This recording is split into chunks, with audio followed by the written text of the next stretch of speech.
Carl, this is a mind-blowing situation for us. On the face of it, it seems that they have taken the side of the, let us say, the Muslim terrorists, the Muslim Brotherhood, the terrorists in Gaza, whichever way you want to put it. It's bad enough to cut off weapons to Israel on the face of it.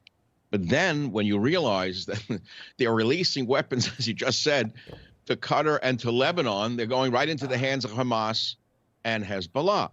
So what are they doing? They're funding both sides of the war. It's a balance game from their point of view. They're trying to balance it out so that the Israelis don't kill more citizens. I mean, I have to look at it from both sides. On the face of it, we can say they're traitors and that he's Obama bin Biden or Joey of Arabia. That's an easy one to put up on social media. But we on Newsmax are not TikTok or Twitter. We have to get into some of the details. Sure, he's trying to get the Arab vote, Carl. It's not complicated. Yeah. Sure, the college kid vote, the rioters, the anarchists, the Antifa, all of them are going to love this. Right. Oh, yeah. And sorry, go ahead.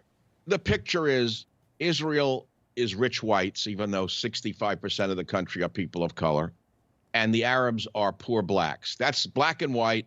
So the good guys are the poor people, and the bad guys are the people who have created a great country.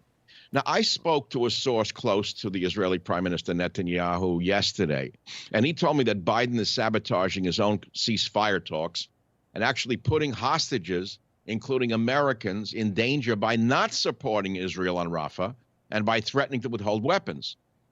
The reason he told me is that Rafah is the only thing that scares Hamas and brings them to the bargaining table. Mm-hmm. Every time there was a potential for a deal recently, Biden blew the deal by criticizing Israel. And this time again, Hamas hardened their demands, now asking for absurd things because they see Biden does not support Israel on Rafah.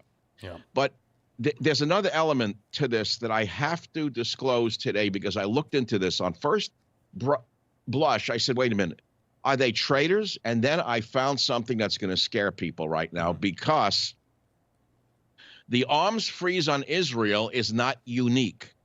There are people who are great Reaganites who don't know that their hero Ronald Reagan did exactly the same thing in 1982 to Menachem Begin. People don't know this, but you know, for this show and for Newsmax, I went into the details.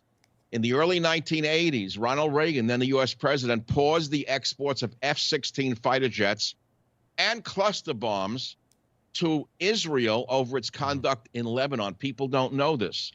And what was the purpose? Was Reagan a traitor? Was he a leftist? No. The move by Reagan was designed to bring to an end the war that had been sparked by a terrorist attack and in which civilian massacres had caused a global outcry. So here is history repeating itself.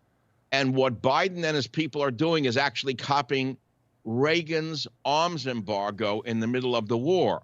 So why is he doing this? Well, first of all, you could say he's doing it for right and wrong. But there are other pressures, as we talked about, Carl, legal, political, strategic. Legally, people don't understand that the United States is obliged by law to stop the export of weapons to countries that are deemed more likely than not to violate international law while using them. But it's a new standard introduced by Biden last year in the State Department. They don't understand that Reagan did the same thing. The bombs that killed so many civilians in Gaza, which we all oppose, and we understand what war is. You better than me, of course. You were in war. I was not. We know that they hide behind women and children. We know they hide in ambulances. We know they hide in hospitals. We know they hide in mosques.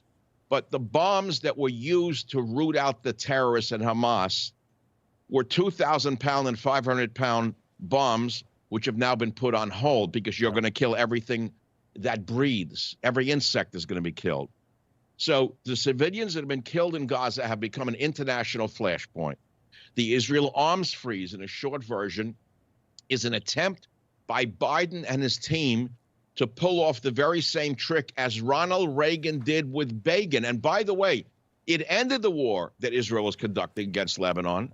It also wound up with Begin being thrown out of office. And that's a secondary desire of the Bidens. They want Netanyahu, a right-wing leader, a good one, by the way, thrown out of office.